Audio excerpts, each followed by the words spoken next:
Vidyasagar university BA history general first semester minor পেপারের syllabus সম্পূর্ণ ইংরাজি ও বাংলায় তোমাদের সামনে তুলে ধরবো আজকের এই ভিডিওর মধ্যে দিয়ে।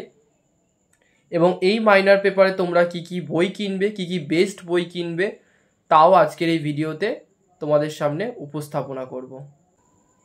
এই মাইনর পেপারে তোমাদের পড়তে হবে এনশিয়ান্ট ইন্ডিয়ান হিস্ট্রি, প্রাচীন ভারতবর্ষের ইতিহাস, যেটি শুরু হচ্ছে হরপ্পা সভ্যতা থেকে গুপ্ত সাম্রাজ্য পর্যন্ত। চলো দেখে নেওয়া যাক এই পেপারের সিলেবাসটা, এই মাইনর পেপারের সিলেবাসটা সম্পূর্ণ ইংরাজি ও বাংলায়। এনশিয়ান্ট ইন্ডিয়ান হিস্ট্রি, প্রাচীন ভারতের ইতিহাস, ইউনিট 1, হরপ্পা সভ্যতা, বৈশিষ্ট্য এবং নগর পরিকল্পনা, হরপ্পা সভ্যতার পতনের কারণ, ইউনিট 2, বৈদিক যুগ, ঋগ বৈদিক যুগ এবং পরবর্তী বৈদিক যুগের বৈদিক সাহিত্য, রাজনীতি, সমাজ, অর্থনীতি এবং ধর্ম, ইউনিট 3, ভারতের রাজনৈতিক অবস্থা, মহাজন পদ, মগধের সাম্রাজ্যবাদের উত্থানের পিছনে কারণ, মগধের উত্থান, ইউনিট 4, মৌর্য সাম্রাজ্য, চন্দ্রগুপ্ত মৌর্য থেকে অশোকের শাসনকাল, অশোকের ধর্মের প্রকৃতি, রাজনীতি, প্রশাসন, সমাজ, সংস্কৃতি এবং মৌর্য সাম্রাজ্যের পতন, ইউনিট 5, গুপ্ত সাম্রাজ্য, প্রথম চন্দ্রগুপ্ত থেকে স্কন্দগুপ্ত, রাজনীতি, প্রশাসন, সমাজ, সংস্কৃতি এবং গুপ্ত সাম্রাজ্যের পতন, ইউনিট 6, আদি মধ্যযুগের ভারতের সংক্ষিপ্তসার, আঞ্চলিক রাজ্য গঠন। এই ফার্স্ট সেমিস্টার মাইনর পেপারে প্রাচীন যুগের ভারতবর্ষের ইতিহাস রয়েছে এবং এই মাইনর পেপারের সিলেবাসের সঙ্গে সাযুজ্য রেখে তোমাদের এমন একটা বইয়ের নাম বলবো যে বইটি কিনলে তোমাদের পুরো সিলেবাসটি কভার হয়ে যাবে। বইটির নাম হলো প্রাচীন ও আদি মধ্যযুগের ভারত, শাশ্বতী দাসের লেখা।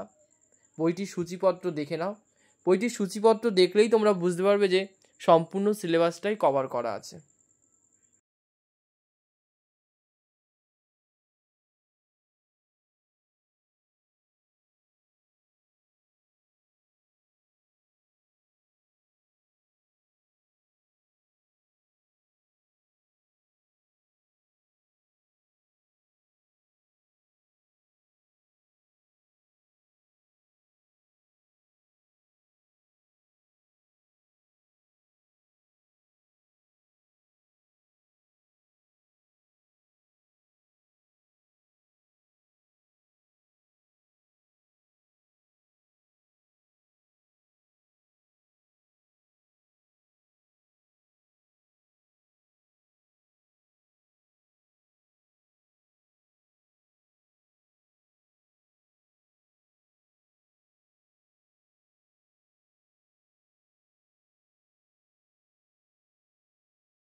দ্বিতীয় যে বইটির নাম বলবো ভারতবর্ষের ইতিহাস, প্রাচীন ও আদি মধ্যযুগ, গোপালচন্দ্র সিনহার লেখা।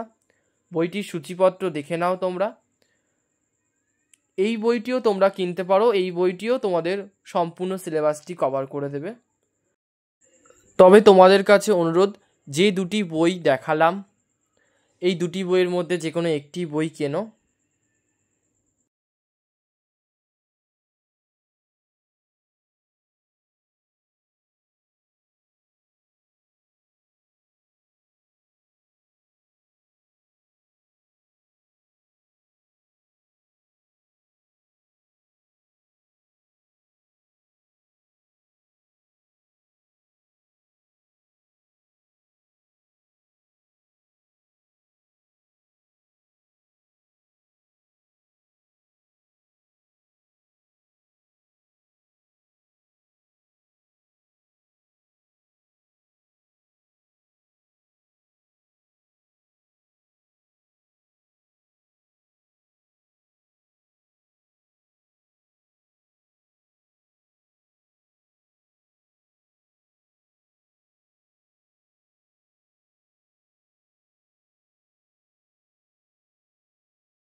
ধন্যবাদ ভিডিওটি প্রথম থেকে শেষ পর্যন্ত দেখার জন্য। ভিডিওটি ভালো লাগলে অবশ্যই লাইক করে দিও এবং এই চ্যানেলে যদি নতুন হয়ে থাকো তাহলে চ্যানেলটিকে সাবস্ক্রাইব করে দিও, যাতে তোমরা সবার আগে এরকম ধরনের নতুন নতুন ভিডিও পেয়ে যেতে পারো।